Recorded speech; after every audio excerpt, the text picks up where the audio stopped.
It is really exciting to be celebrating this 50-year milestone, and it prompted me actually to go back and just understand what the actual history was. So really it was a group of concerned citizens who met at City Hall and were concerned about the number of individuals in the community that were struggling with mental health and substance issues. When I was first hired, I was hired to basically set up 3 group homes in 3 months. It was a real community development approach that we were taking at that time with things. Rotary Club, for instance, made a significant donation. United Way had provided some seed money for the initial planning stages, and it was the first time that we were bringing Ministry of Health provincial money to a mental health issue. Community mental health services were few and far between. There weren't that many. Mary Beth did an excellent job in initiating them and getting some residential programs, some individual supports, working with the St. Thomas Psychiatric Hospital and the PAC teams. So there was a lot going on that were initiated, but the funding still wasn't very adequate. I think when I started, we had a budget of about $100,000, and when I left, it was $1 million, which sounds like peanuts now, but that was tremendous growth over a relatively short period of time. And the same with staff. I think there were 4 staff when I started, and we had about 40 staff when I left. And of course, we had a lawyer on the board at that time. I think it was Greg Monforton. Well, firstly, being on the board was very much an educational process for me, and I learned a great deal, not only about the magnitude of the challenges faced by those suffering from mental illness, but it was really inspiring, quite frankly, to witness the dedication and the expertise and the professionalism of the various members of this board. These were tremendously capable people. I became a board member back in the 80s at CMHA. That was actually the first board that I ever sat on. And so it was a real learning curve, but it was an excellent board. At the time, Pam Hines was the executive director, and she was just an outstanding director. Not only did I learn a lot about mental health, but I learned a lot from her as an executive director and the way she ran her organization. She was a real visionary. I was on the board of Canadian Mental Health Association before I went to the agency as CEO. I was on the board when Mary Beth Valentine was the executive director, is what they were called at the time. That was right at the period where a lot of medications had been developed that would help people with a serious mental illness and enable them to live in the community. But they couldn't do so without some kind of support to enable them to stay in the community. At that time, we were setting up group homes, and this was the way they were caring for patients who were severe mental health issues, coming out of hospital, having been there maybe weeks or months. And they would come to one of the group homes. They were lovely homes in neighborhoods, and there was social work there around the clock to help and guide and make sure patients took their medications and just to help them re-enter the community. There were already some other programs that had been established even before group homes. There was an advocacy program, and when the provincial advocacy program was first being established, the physician who was the head of it came down and spent some time with us here to look at how we were working. Again, it was significantly different in the psychiatric hospitals because the conditions were so much different. Psychiatric hospitals then, people were often in restraints for extensive periods of time. Electroconvulsive therapy was used on a pretty frequent basis. It was, as I say, a very different type of society, more or less, than we have now. The biggest issue, I think, at that point in time, and still is stigma. Stigma prevents people from getting help. Stigma prevents family members from supporting and admitting that this is in the family to get help. Stigma prevents funding, and stigma prevents community supports like employment, volunteerism, any kind of role that an individual might play in the community. When I started, mental health was one of those taboo subjects. It certainly wasn't something that you discuss with your neighbor if you were having issues, depressions, whatever the case may be. It was something that you dealt with on your own or with your doctor. As things have evolved in healthcare and mental health specifically over the years, it's really come out of the shadows. We're not all the way there yet, but we're getting there. The stigma's been reduced to the point that people are comfortable talking about it. Certainly media has been instrumental in getting people more comfortable discussing those things.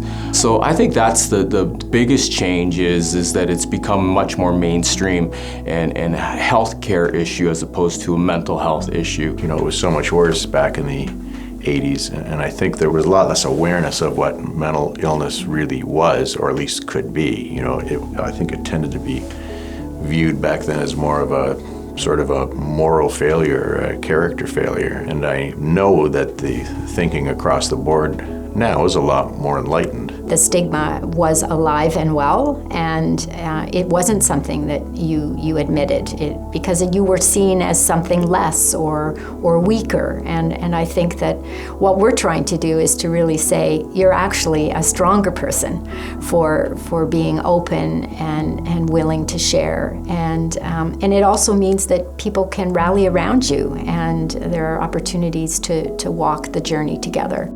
In our community, I think one of the biggest innovative programs that we initiated while I was there was the integrated primary care. Primary care was something that wasn't often seen as linked to mental health. I think CMHA was one of the first community-based mental health organizations that had a primary care clinic embedded right into the branch. We started that in the early 2000s and lobbied hard to have a community health center within our branch focused and specialized on mental health.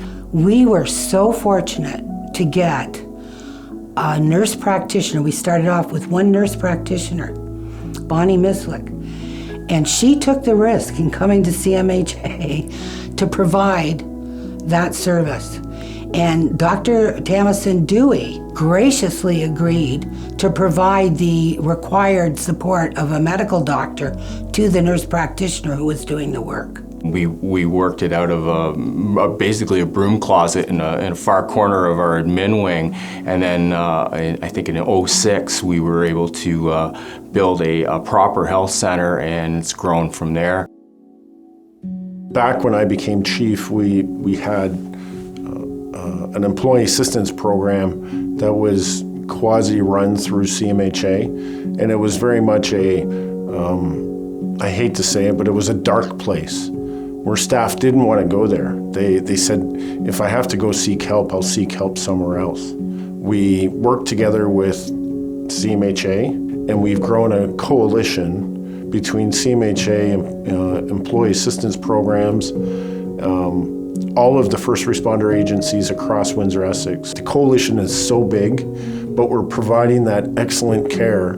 CMHA has been kind of the keystone of bringing that all together and keeping that coalition together. I really believe it's so important for everyone in the community to understand and be aware of the importance of mental health. And looking at it from the policing perspective, it's so important for every member of a police service to take care of themselves and take care of their mental health so that they're able to take care of their families and take care of the communities that we serve.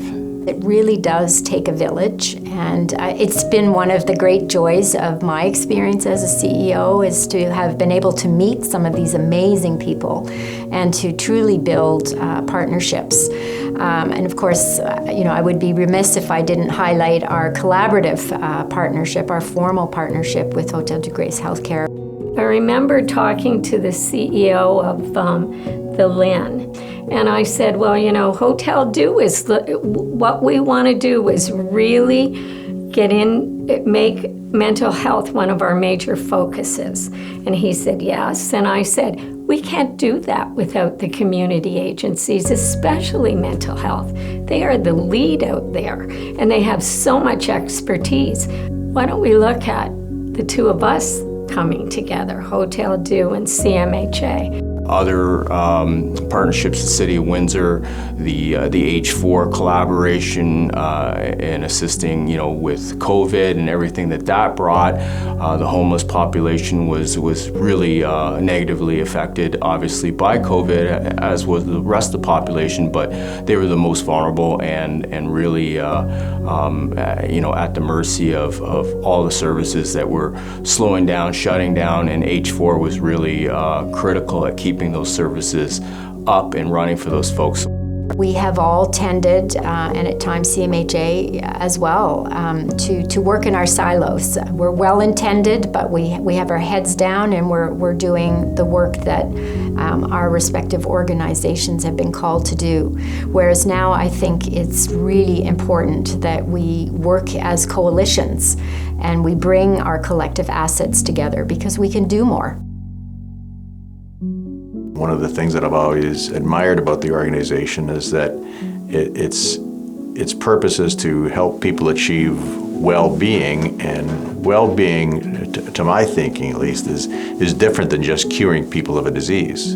It's one thing to cure a person of a disease, whether it's a disease that affects them physically or emotionally or psychologically or whatever the case may be, but the cumulative resources of this organization really are aimed at not only curing illness, but making people well. And to me, there's a real difference. There's some very complex social problems out there that require more than just a police response. And some of these partnerships with the crisis workers and social workers and the new MCERT program are very important in being able to provide the response that the community members need, especially for persons who are in crisis and need those mental health services and addiction services. When I joined CMHA in 2015, we engaged the community in a conversation cafe, and one of the very strong messages we heard at that time was they really wanted to see CMHA get back into mental health promotion, mental health awareness, education, training. And apparently that was something that was originally part of the services but had been substituted for other things. And so we absolutely took that seriously, and as a result, we developed our Soul Focus stream of programs. The Soul Focus program is so instrumental to CMHA and to the focus that I have in supporting CMHA. And the reason for that is mental health has been always kind of in the background, never really supported, whether it's from leadership or from the front lines. It's always been that suck it up and go do it type of mentality, whereas Soul Focus, when that came about, it wasn't about just first responders, it was about the entire community, getting great leaders and great pillars within the community to support it and show that, you know what, we're all affected by mental health. We've been extremely thankful for our philanthropic community and their willingness to give to mental health issues. And I would just like to take this opportunity to thank all of those who have given in small ways and in larger ways, because it really doesn't matter whether it's small or large. It's made a contribution, and so those gifts matter. And our community is walking alongside CMHA in this way through their financial support. Well, it's amazing when I look at what's been done since. There's been so much tremendous work that's been done over the years, and things have grown and changed, and they're an amazing hub. I think they're well known. I think people, if they are having concerns, are more comfortable. There's not as much stigma. And they're a tremendous resource, I think, to the community. I guess the theme of all this is really partnerships. That's how you do all these things. And we just lucked out because as we would approach people, they were of the same mindset, and it all came together. To see the organization now at a place where we offer well over 20 programs, we have 160 staff, and we have the opportunity to work with many of our community providers to bring a stronger system of mental health and substance use care to our community. CMHA, it's hard to put a value to it because they're so intertwined in the entire community. To bring programs to the vulnerable populations where it's needed is key. We're getting onto the street corners and providing services where they're needed, and that's the future of our healthcare. And I'm glad to see that CMHA has that vision and moving forward, because I'm arm in arm with them, brother and sister, walking down the street to offer that support. For me, it wasn't a job. For me, it was a mission, and it was a personal one. The people who work in mental health are incredible people. What they offer in terms of the support to people with mental health problems is incredible.